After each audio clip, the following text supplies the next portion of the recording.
আসসালামু আলাইকুম। আমি রাকিব, আপনারা দেখছেন RS রাকিব চ্যানেল। আমি আছি এখন বর্তমান বেলজিয়ামে ব্রুকলেট শহরে। তো এই সাইডে আমার বাসা, আর বাসার পাশে আছে অনেক বড় মাঠ। এখানে গমের চাষ করা হয়েছিল। গমের চাষ বর্তমানে গম কেটে নেওয়া হয়েছে। কেটে নেওয়ার পর এই অবস্থা। তো এখানে গম কাটে মেশিনের মাধ্যমে কাটার পরে এই যে গমের যে খড়গুলো আছে, আমরা যেগুলো বলি খড়গুলারে এভাবে ব্লক বানায় রাখে। তো আমি আসছি বাসার পাশে সন্ধ্যার দিকে। এখন সময় 9টা 25। তো 9টা 25-এ এখনো সূর্য ডোবে নাই। সূর্য আমি আপনাদের দেখানোর জন্য চেষ্টা করতেছি। হ্যাঁ, সূর্য এখনো আছে আকাশে, এখনো ডোবে নাই। সূর্য আজকে সম্ভবত 9টা 47-এ সূর্য ডুববে। তো এদিকে পুরোটাই মাঠ, মূলত এটা পাহাড়ের মতন। এদিকে চারিদিকে সব পাহাড়। তো আমাদের বাসা হচ্ছে ওইদিকে। এখানে হাঁটতে হাঁটতে আসছি সন্ধ্যার দিকে আর কি।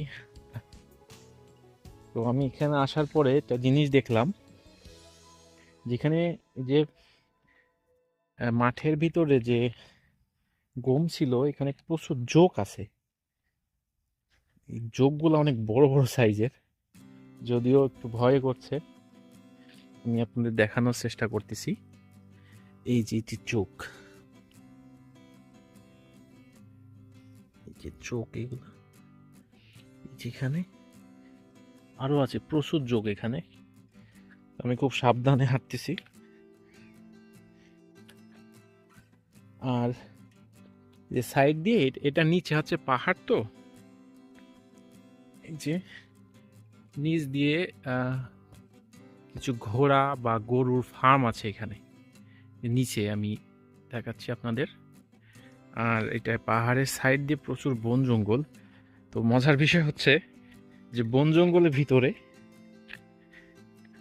যে বেরি গাছগুলো আছে, বেরিগুলা বর্তমানে পেকে গেছে।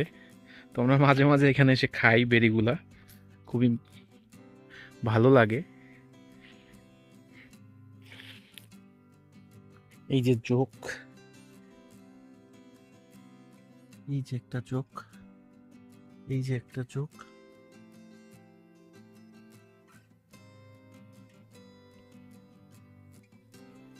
অনেক বড় বড় চোখ। সাবধানে হাঁটতে হবে, নাহলে চোখ লেগে গেলে আবার সমস্যা।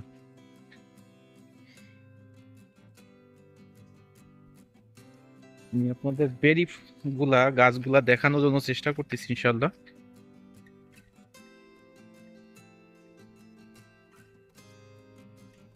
এই যে বেরি গুলা আছে, বিভিন্ন রকমের বেরি। আর এগুলা বেরি গাছ প্রচুর পরিমাণে ধরছে, একটা ভালো বোঝা যাচ্ছে না। আর এদিকে আছে ট্রেন স্টেশন। আর ওই যে ট্রেনগুলো যাচ্ছে এখন বর্তমানে ট্রেনের লাইন দিয়ে। সন্ধ্যা তো একটু ভিডিও কোয়ালিটির সমস্যা হচ্ছে।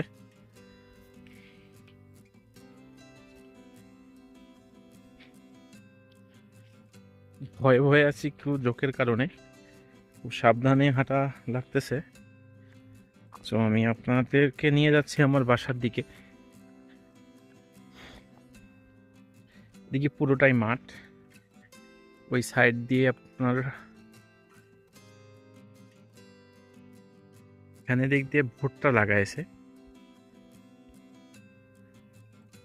ভুট্টার চাষ করেছে। এখানে মূলত আলু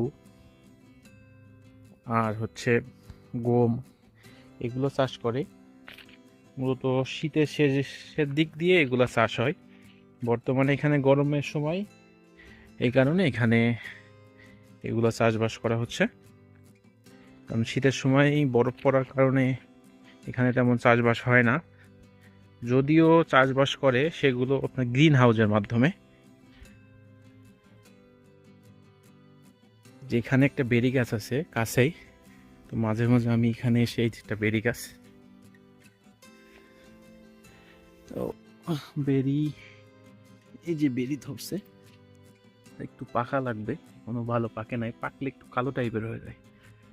আর এই যে আরেক প্রকার বেরি আছে, এগুলোও খেতে খুব ভালো, হালকা টক হালকা মিষ্টি এমন আর কি, তো টেস্টি। এই যে আমাদের বাসার পাশেই আমাদের আড্ডা দেওয়ার জন্য প্লাস বারবিকিউ করার জন্য এগুলো আছে, তো এখানে আমরা করি। আমি যে কুমড়া গাছ লাগাইছিলাম, কিন্তু আনফর্চুনেটলি কুমড়া গাছটা মারা গেছে হঠাৎ গরমের কারণে। এই যে বেরি গাছগুলো দেখেন, যে বেরিগুলো, এগুলো খুব সুস্বাদু লাগে, এটা খেয়ে দেখি কেমন লাগে।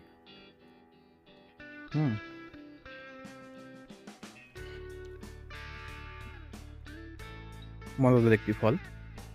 তো আমাদের সাথে এক আঙ্কেল আছে, উনি প্রত্যেকদিন সকালবেলা আর ডিউটি থেকে আসার পরে এখানে চলে আসে এই বেরি খাওয়ার জন্য।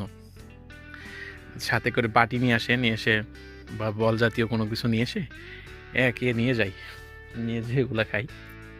আর ইউরোপে একটা জিনিস, যে সব সময় এখানে প্লেন চলে প্রচুর পরিমাণে, কারণ এখানে আছে ইন্টারন্যাশনাল রুট, এই কারণে।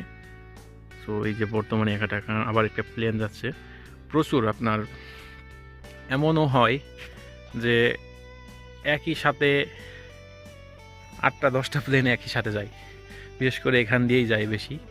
আমি দেখছি মাঝে মাঝে আমরা যখন বসে থাকি তখন দেখা যায়। সূর্য ডোবার সময় অনেক সুন্দর লাগে পরিবেশটা। এখানে আমরা মাঝে মাঝে ফুটবল খেলার জন্য এই মাঠটা ব্যবহার করি।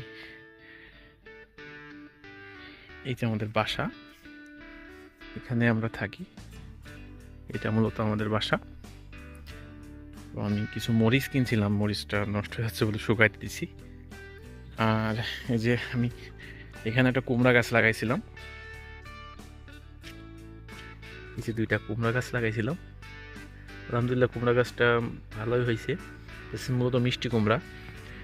আবার এই যে টমেটো গাছ লাগিয়েছিলাম, ফুল এসছে, কিন্তু মনে হয় না যে টমেটো খেয়ে যেতে পারবো, হয়তো সামনের মাসে এইখান থেকে চলে যাওয়া লাগবে আমাদের। এই যে একটা টমেটো গাছ কয়েকটা লাগাইছিলাম।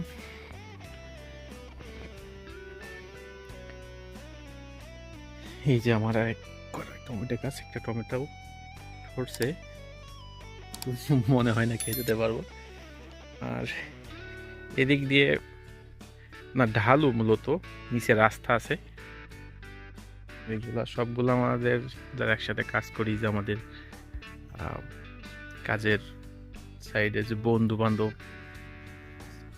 এখানেই থাকে। পুরো যে অ্যাপার্টমেন্টটা আছে এটা আমাদের কোম্পানি থেকে নেওয়া হয়েছে সবাই থাকার জন্য। তো ইনশাল্লাহ আর একদিন ঘুরে দেখাবো আমার বাসা ভিতরে। তো ভালো থাকবেন, সুস্থ থাকবেন, আসসালামু আলাইকুম।